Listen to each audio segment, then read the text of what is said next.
Tersangka mutilasi dalam koper di Ngawi,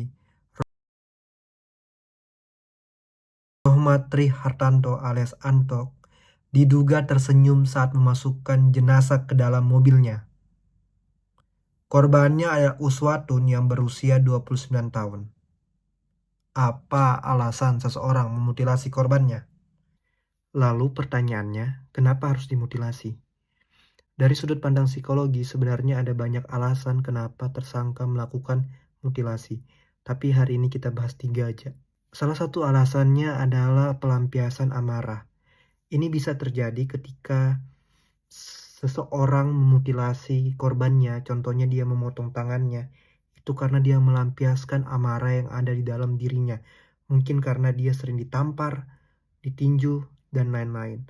Ada juga yang memotong lidah korban. Alasannya karena dia sering dikata-katai ataupun sakit hati karena perkataan. Alasan kedua adalah alasan psikologi. Ini bisa karena ada penyakit ataupun gangguan ataupun kelainan dalam mental seseorang. Jadi ketika dia melakukan mutilasi, itu dilakukan tanpa sadar ataupun karena lepas kontrol. Nah, alasan ketiga ini adalah alasan yang paling umum, yaitu untuk menghilangkan jejak. Kembali ke kasus Anto membunuh Uswatun, itu karena Anto ingin menghilangkan jejak, tapi karena korban ini nggak bisa masuk ke dalam koper, akhirnya dia memotong beberapa bagian agar bisa dimasukkan dalam koper dan dibuang. Tujuan utama atau niatnya adalah untuk menghilangkan jejak.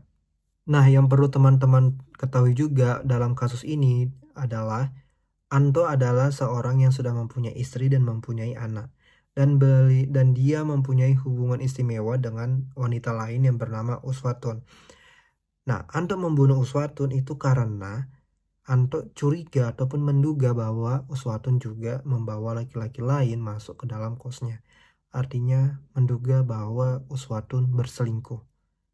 Sebenarnya Anto juga berselingkuh.